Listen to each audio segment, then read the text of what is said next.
শক্তিমত্তা আর সাম্প্রতিক ফর্মের বিবেচনায় ভারত নারী দলের চেয়ে যোজন পিছিয়ে শ্রীলঙ্কা নারী দল। এই দু দলের ফাইনাল একপেশে হবে এমনটাই ধারণা ছিল অনেকের, তবে সেটা ভুল প্রমাণ করলেন শ্রীলঙ্কান মেয়েরা। ভারতের দেওয়া বড় লক্ষ্যে তারায় ব্যাট হাতে দলকে সামনে থেকে নেতৃত্ব দিলেন চামারি আতাপাতু। অধিনায়কের গড়ে দেওয়া ভিতে দাঁড়িয়ে দলকে শিরোপা পর্যন্ত নিয়ে গেলেন হার্ষিতা সামারা বিক্রমা। তাতে প্রথমবার নারী এশিয়া কাপ জয়ের স্বাদ পেল শ্রীলঙ্কা। নারী এশিয়া কাপের ফাইনালে ডাঙ্গুলায় টসে জিতে শুরুতে ব্যাট করতে নেমে নির্ধারিত 20 ওভারে 6 উইকেট হারিয়ে 165 রান সংগ্রহ করে ভারত। জবাবে খেলতে নেমে 18 ওভার 4 বলে 2 উইকেট হারিয়ে জয়ের বন্দরে পৌঁছে যায় শ্রীলঙ্কা। বড় লক্ষ্য তারায় শুরুটা ভালো হয়নি শ্রীলঙ্কার। ভুল বোঝাবুঝিতে রান আউটে কাটা পড়েন বিস্মি গুনারাত্নে।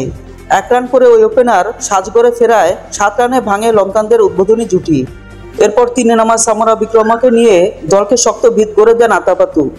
দ্বিতীয় উইকেট জুটিতে 87 রান যোগ করেন তারা। তাতে জয়ের পথে অনেকটাই এগিয়ে যায় শ্রীলঙ্কা। সাজঘরে ফেরার আগে আতাপাতুর ব্যাট থেকে এসেছে 43 বলে 61 রান। অধিনায়কের বিদায়ের পর দলকে পথ হারাতে দেননি সামারা বিক্রমা। 51 বলে অপরাজিত 69 রান করে দলকে জিতিয়ে মাঠ ছাড়েন তিনি। তাকে যোগ্য সঙ্গ দিয়েছেন কাভিশা দিলহারি। তার ব্যাট থেকে এসেছে 16 বলে 30 রান।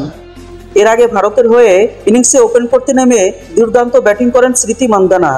ব্যক্তিগত 10 রানে পরপর 2 বলে 2 বার জীবন পাওয়ার পর তুলে নেন 50। শেষ পর্যন্ত দলীয় সর্বোচ্চ 47 বলে 60 রান করেছেন তিনি। তাছাড়া ভারতের হয়ে 30 রান করেছেন রিকা ঘোষ ও 29 রান এসেছে জেমিমা রদ্রিগেজের ব্যাট থেকে।